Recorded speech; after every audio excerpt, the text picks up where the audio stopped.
When you think of the Middle Ages, you probably picture armored knights, muddy streets, and everyone being very, very repressed. But here's the truth. Medieval people had plenty of ideas about sex, and many of them were straight up bizarre. Some believed a woman couldn't get pregnant without an orgasm, a view repeated in many 12th to 14th century penitential handbooks and medical texts. Others thought too much celibacy could cause your organs to dry out. And if you had a dirty dream, that might have been a lustful demon sitting on your chest.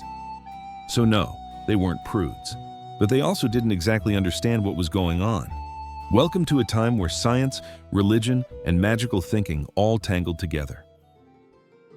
For physicians, from around 1100 to 1500, the human body was basically one big soup bowl. And the recipe? A strange blend of fluids called the four humors: blood, phlegm, black bile, and yellow bile, according to medieval doctors. And the recipe? A strange blend of fluids called the four humors: blood, phlegm, black bile, and yellow bile. Balance those just right, and you'd be healthy. But tip the scale. Too hot, too dry, too moist, too bitter, and all sorts of problems could erupt. Acne, bad humors, melancholy, biles acting up, horniness. Oh, now we've got trouble. When it came to sex, the humors theory turned into a full-on strategy guide. Men were thought to produce semen by heating and distilling their blood inside the body like some weird internal stovetop. This made it precious, so precious in fact that losing too much of it, say from frequent sex or even masturbation, was seen as physically weakening, even life-threatening. One too many midnight pleasures and boom, your strength, your memory, and possibly your soul could start to fade. Women weren't left out of the medical horror stories either. There was a widespread belief that if a woman didn't have sex regularly, her womb could become restless. And we're not being poetic here. They literally believed it would break free and wander around her body like a lost puppy. This so-called wandering womb could cause choking, hysteria, or even madness. Treatments included scented oils, hot compresses, and yes, encouraging a healthy sex life, for science. So for medieval folks, sex wasn't some casual weekend hobby. It was a dangerous game of bodily balance, emotional risk, and medical mystery. Doctors weren't just judging your cough, they were asking how often you were getting laid. Because in their minds, your entire well-being might depend on it. Officially, the church said sex was for marriage only. Clergy were supposed to remain pure, untouched by temptation, devoted fully to God. Desire was not just a distraction, it was considered dangerous, even demonic. Passion, in all its sweaty, chaotic form, had no place in the cloistered life of monks and nuns. That was the rule. In real life, things got messy. Behind abbey walls and monastery gates, there were rules, yes, but also locked doors, long silences, and very human people trying very hard not to be human. Stories swirled of monks who mysteriously disappeared into town after dark, or nuns who seemed unusually close to certain visitors. And then there were the letters, those quietly smuggled scraps of parchment full of longing, apologies, and more than a few dirty jokes written in Latin. Ancient confession manuals didn't help much. In fact, they read like encyclopedias of sin, detailing every imaginable act in painstaking detail. There were sins of the eye, sins of the hand, and sins that apparently required a diagram. Some historians think these guides were more like shopping lists of human behavior than spiritual warnings. Others wonder if the authors had spent a little too much time brainstorming. Either way, they reveal a world where temptation was expected, even predicted. Monasteries weren't immune to scandal. There are records of entire communities being disbanded due to immorality. In one notorious case, the 1517 scandal at Littlemore Priory, a nun was accused of disguising herself as a man and sneaking into another convent repeatedly. As a man and sneaking into another convent repeatedly. In another, a monk confessed that he had been sleeping with not just one woman, but a rotation of them, each more devout than the last. When asked why he did it, he claimed he was testing their piety. It turns out that vows of celibacy were more of a guideline than a guarantee. Desire didn't vanish inside stone walls. It whispered through the halls, curled under the covers, and occasionally ran out the back door in the middle of the night wearing someone else's cloak. People didn't just pray for love, they cooked it, bottled it, buried it under the full moon, and sometimes drank it with a hair or two from their crush. Love potions were a booming part of medieval folk medicine, and just about every village had someone who claimed to know the perfect recipe for making someone fall head over heels, or at least show up at your cottage looking confused and flirty. If your heart was broken, your crush was oblivious, or your marriage had the spice of a wooden spoon, there was probably a potion for that.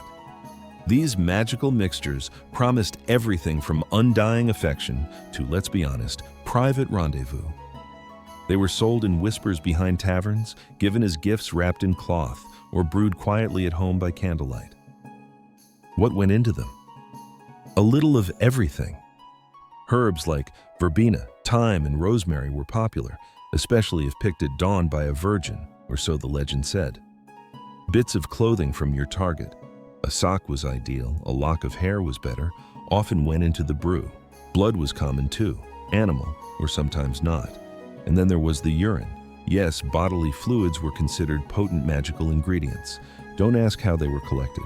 Some potions were meant to be drunk, others were rubbed on the skin. A few were poured across thresholds, whispered over, or buried under trees where the moonlight touched. It was a whole ritual, filled with dramatic flair and wild hope. And if the potions didn't work, people moved on to stronger measures.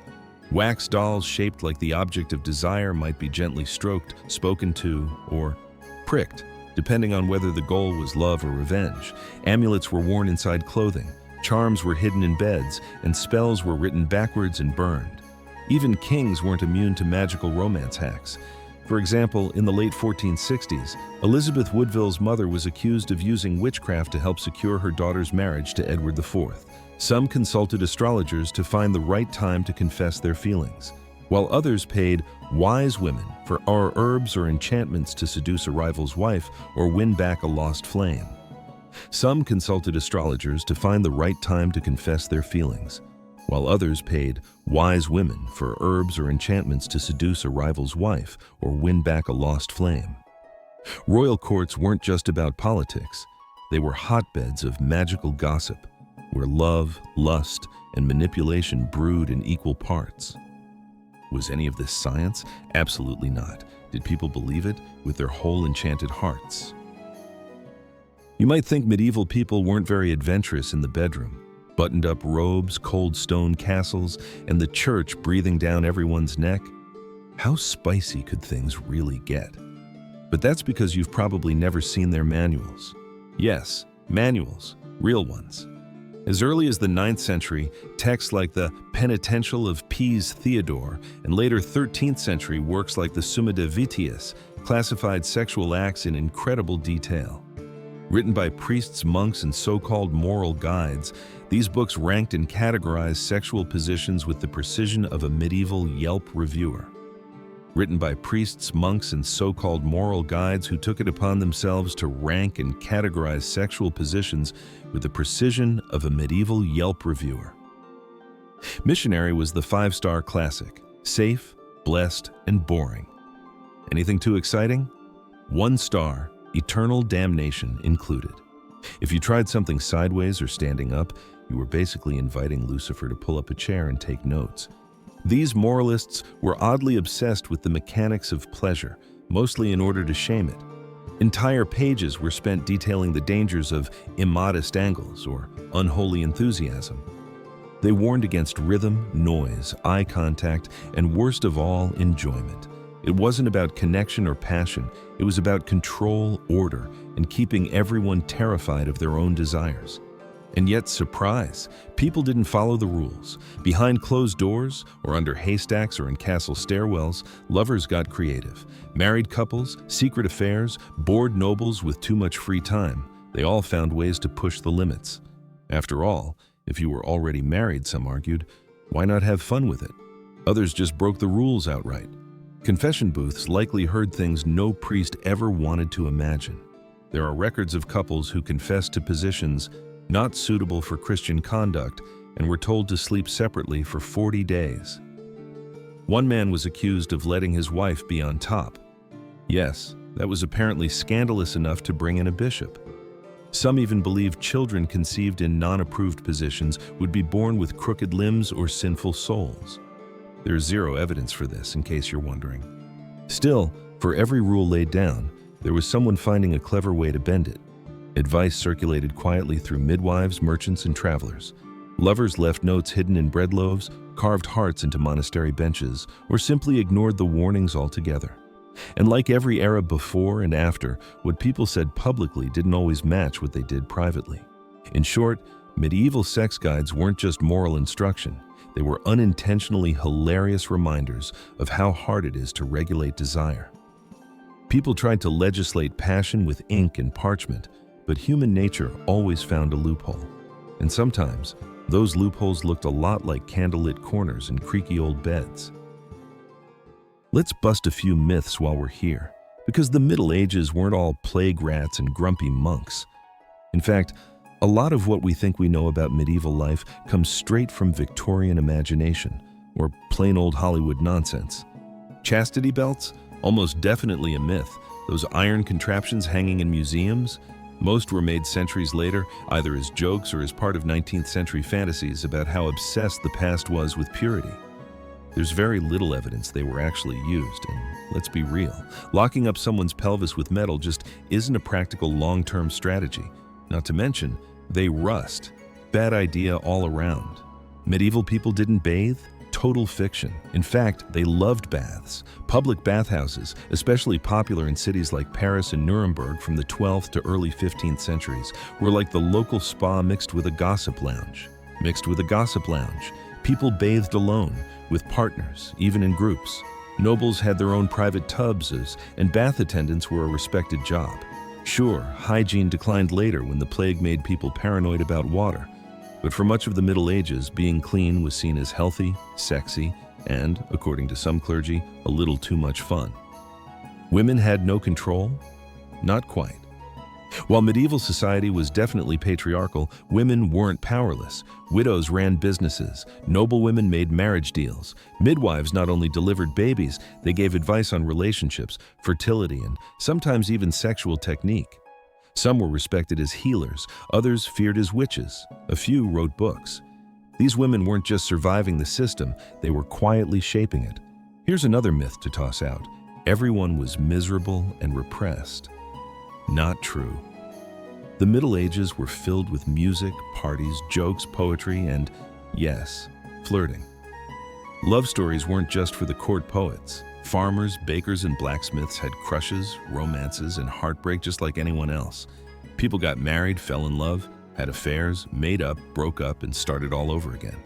So the next time someone says medieval life was all gloom and doom, remind them that people back then bathed, flirted, and probably gossiped about each other's love lives while soaking in rose-scented tubs.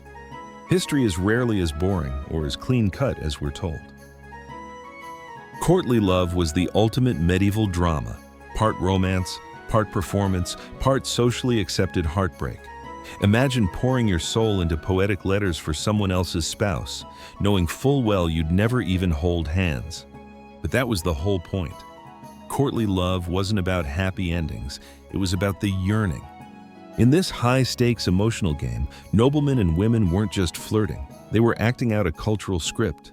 It usually involved a noble knight pledging loyalty to a lady far above his station. She, in turn, would gracefully reject him while secretly enjoying the attention. The more dramatic the suffering, the more sincere the love was considered to be. Crying in your tower? Writing sad poetry by torchlight? You were doing it right. Exchanging gifts was part of the ritual too. Handkerchiefs, rings, locks of hair, these weren't just tokens of affection, they were symbolic treasures, often charged with unspoken meaning. Lovers developed their own codes and gestures, a flower placed on a windowsill, a glance at a feast, or a poem slipped between the pages of a prayer book. Subtlety was key. The tension was the reward. Some letters from the 12th century sound uncannily like modern texting, if a little more Shakespearean. "My heart is a prisoner of your glance," one man wrote. "I die a little each moment we are apart," said another. Today, we'd call it love bombing. Back then, it was considered good manners. Even royalty couldn't resist the drama. Henry VIII was a champion love letter writer. His notes to Anne Boleyn were so syrupy they could give you cavities. In one, he writes that he wishes he could be her servant just to hold her hand. In another, he obsesses over not knowing if she loves him back. Spoiler, she did, and it caused an international crisis. Henry literally split the church in two to be with her. That's not just messy, that's medieval soap opera territory. So if you've ever agonized over a crush who left you on red, just know you're in good company. Medieval lovers were ghosted, teased, friend-zoned, and rejected too. But instead of sending a sad playlist, they wrote 300-line poems in Latin and carved your initials into a cathedral bench. Talk about commitment. Sure, medieval people believed some wild things: boiling blood into semen, wandering wombs, demonic sleep paralysis. Absolutely. But maybe the weirdest part isn't how strange their beliefs were. It's how familiar they still feel once you look past the surface. They worried about saying the wrong thing. They panicked over unreturned affection. They analyzed gestures, overthought glances, and tried to decode the medieval version of, "He liked my poem, but hasn't replied." They had rules about who could love whom, when, and how, and they bent those rules constantly. In short, they were anxious about love, obsessed with appearances, and desperate to be wanted. Sound familiar? They didn't swipe left or right, but they passed secret letters. They didn't go to therapy, but they confessed things to monks who really didn't want to hear it. They didn't watch relationship advice videos, but they believed in dream omens, herbal love charms, and moonlit rituals. Advice came from your aunt, your midwife, your local tavern, or maybe a book handwritten in Latin that claimed touching a certain stone would help you find a soulmate. And yes, their medical advice was absolutely bonkers, but they were still just people trying to feel good, stay safe, and understand each other. Behind all the strange customs and bizarre cures, there was the same emotional messiness we live with today: jealousy, heartbreak, attraction, hope. Maybe the biggest twist in this whole history lesson is that medieval folks weren't living in a separate alien world. They were living in an earlier version of ours. They made mistakes, tried again, and kept reaching out for connection in whatever way their time allowed. Turns out, some things never change. They just trade in their love potions for dating apps and call it progress.